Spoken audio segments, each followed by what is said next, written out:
So when we look at the options for the permanent tax levy, we have essentially three. These are all related to the property tax extension limitation law. I may refer to it as PTEL along the way. So if you're wondering, what on earth is he saying? That's what I'm referring to. So PTEL allows you to adjust your tax rates above what the typical PTEL limitations are, which is either CPI or 5%, whichever is less, but only in three instances. One would be for a short-term, not more than 4-year program. So that option goes out the window as far as what we're trying to do. Two would be when there's a new tax available that has not yet been accessed, then the village could seek that access through the referendum process, and that would be the way to add to the tax levy without the restrictions on PTEL for instituting that tax. Now, we have, in fact, had, albeit small, the street and bridge tax levy in our levy for a variety of years, or a number of years. So that would not be immediately available. I'll get back to that word immediately available when I finish my next option, and that is one which would be an extension limitation. Now, when you go through the PTEL, there's all sorts of formulas, but basically it's, you can do more than 5%. And the effect of that is that by increasing it by more than 5% that 1 year, you get more money. But then that amount will be able to carry forward each year. So if you think about it, 5% on $100 is 105%. But if you're able to kick it up to $110, the 5% of that, and I should have done something easier to make myself less math challenged, but the effect of that would be $115.50. I think I got that right. Anyone can check me on that. And so you see that you got that extra bump, but it won't be an increase of more than 5% more than 1 year. It's only the 1 year, but the effect of that 1 year will then carry forward. So the option that we have recommended would be that third one, because it would allow the village to get that question before the village residents immediately, and it would allow that switch from debt service levy to an annual levy right away. Is that the right? Yeah, okay. If you look up there, you'll see at the very bottom the question. You're saying, why on earth is it that question? It's because that's what the statute says. We don't have a choice. The statute gives us three options, and the statute tells us what the language must be for each of these. And there are some blanks to be filled in, but those are the blanks regarding Village of Riverside, Cook County, Illinois. The state lets us put that in.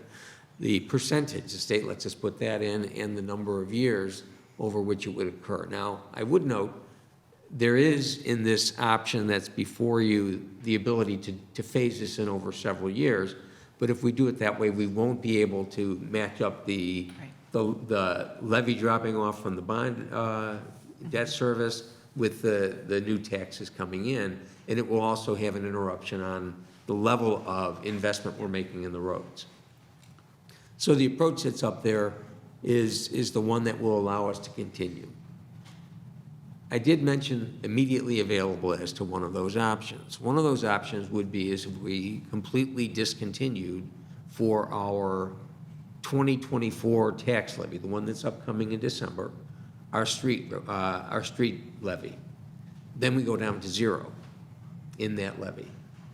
And then next year we bring a question that would say, I'll give you what the language would be specifically, because it, again, is prescribed by statute.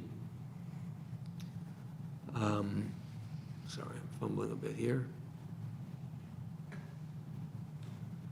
That question would be, shall the Village of Riverside be authorized to levy a new tax for street and bridges and have an additional tax of, and that's under the street and bridge tax, it would be a 0.1% of equalized assessed valuation for the taxable property there and extended for such purposes. We could do that. Two impacts of that. One, we would get zero for this upcoming year. Two, we're actually going to then see the tax bills drop for everyone because we won't have that revenue, that roughly $260,000 of revenue, and then it's going to go up again. So if we want to maintain the level tax levy for the residents and be able to continue the program for road improvements that we have been doing, the only choice we have would be this question. Now, I would add one other thing. If you've had a chance to look at the draft referendum question and resolution that's in the packet, one of the most important things with any kind of referendum is to inform the residents of what the question is and what it does and what the impacts are. So if you're relying simply on the question, then you're already probably lost. Public information is critical. The village can't advocate, but the village can inform. And the information, I would suggest, would start at the time you all decide whether to put that question on the ballot. And we've offered a draft that tries to tell the story. Tells the story about what it's going to be used for, tells the story about how we're spending monies for things that are soft costs that don't get into the roadways by issuing bonds. Identifying that we issued bonds in 2014 in an interest rate environment where the Fed rate was under 1%. And it's sure as shooting not that anymore. So you're not going to see the kind of bang for your buck if you go back and ask for a bond referendum this year as opposed to doing it this way. So you're saving that money too. And all of that is important to let the voters understand why the village is offering this question instead of the traditional approach of saying, do we want to issue X number of dollars of bonds to be paid over 10 years, what we've done in 2004 and 2014. So my suggestion to you is, if you want to go to a annualized levy, which gives you a more